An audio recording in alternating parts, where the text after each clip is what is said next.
All right, guys, let's move on. We're going to talk about why our existing home price is up year over year. This is from HOUSINGWIRE. The existing home prices are up 3.9% year over year with demand near 21st century lows. Which is odd because demand in certain places is actually higher than that, but we won't get into that. So Correct. how is this possible, guys? Existing home prices are up 3.9%. Let's talk about it. Well, Andy, we have too many people chasing too few homes. Yeah. What do you guys think about that? I love it. Done. That's it. Economics 101. next. Supply and Move on. demand. All right, Mikey, you've graduated. To the next. Let's just skip Wait, it. that's the wrong song. I was doing the president's Yeah. song. Low Graduation march. Exactly. Three things. It's just going to be the low supply, Yep. right? High demand and inflation. Yeah. That's what it is. These Yeah. are the things that why it's causing the home prices to continue to rise. And one thing I saw, and I was looking in the comments, not just for this article, but another one about the same topic on another platform.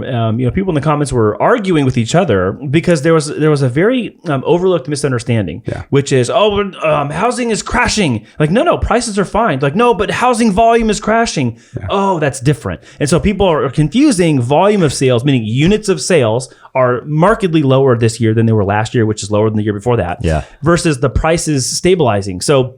And it's, what's funny is that they're actually they're not against each other. They actually are a byproduct of one another. Yeah. When there's less inventory, the prices stay high, and those prices staying high are also on the other side going to affect the volume. And here, so that the normal person understands, when we're talking about this growth, it's nationwide. Yes. Okay. There's certain specific spots that you'll find in certain cities that aren't doing well. They're actually losing. They're down by 10. 8, 6, 5%, but here in some areas in California where, we're considered to be more in an isolated area, we're not building as much, and therefore the prices seem to be going up. Yeah.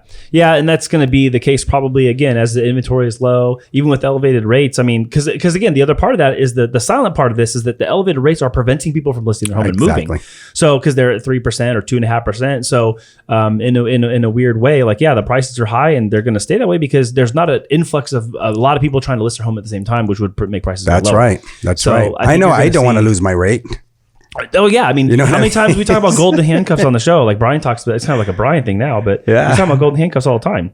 So, year over year sales fell 15.3%, down from 4.77 million in August of 2022, and inventory is still negative year over year. Unsold inventory sits at a 3.3 month supply. We technically, for a healthy market, we need 6 months supply. 6 months. We're really far from that. Again, you scale that to nationwide, like Memo's talking about. You start having nationwide conversations. You go, 3.3% or 3.3 month supply.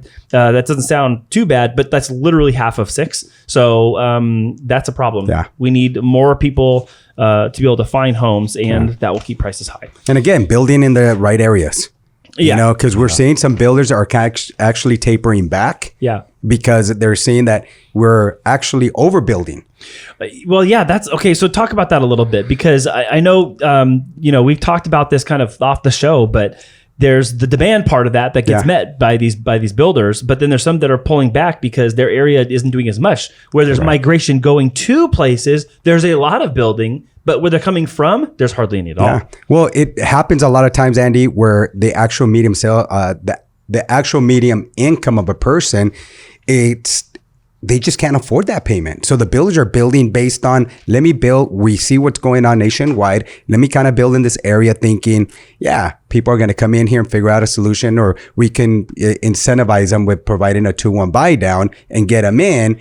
But they're realizing that with rates increasing right now, they're saying like, no, we're not going to get in there. Maybe we got to rethink this because our incomes are so tight.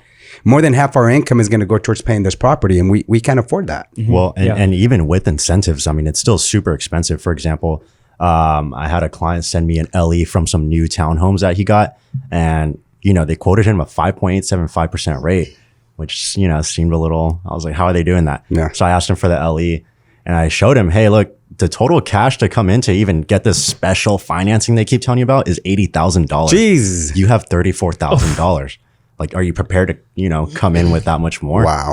And it's like, there's always a hidden cost to it. Yeah. Wow. That's crazy. Yeah. If it sounds too good, to be true than Probably is. Yeah. So another takeaway here for me, guys, was that, they keep talking about inventory is low. Yeah, we know that. But inventory is low, yet demand isn't collapsing. And ding, ding, ding, I think it's because rents remain high. Yeah. So, I think as people look at what their pocket outflow every month is, I'm spending $4,000 a month on rent for a house, $4,500, $5,000 for rent. Like, if I would spend $5,000, it might as well be to something I own versus just renting this place again. Might as well. There's I think there's probably like a ghost factor to this where that psyche, I know that's in people. I know that's in their head. A lot of times people don't also know that there's also benefits in owning. Owning, when you're paying down principal, because these payments are based on principal and interest, right? When you're paying down principal, it's like you're actually putting some money into your savings account for a later time, right? It's kind of like a retirement account if you look at it like that.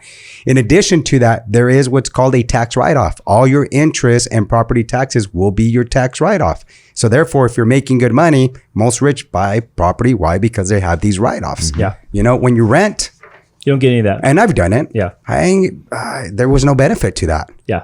When values went up in homes, guess who didn't earn that value? Yeah, you didn't. No. I didn't. I didn't. Yeah. So I think those are savvy certain people things. that are they have good income and they're renting right now and they're paying that $4,000 or $5,000 a month. Like, man, if I'm going to pay this, I might as well. That's own it. right. I might as well own the thing at that point. Yeah, that's right.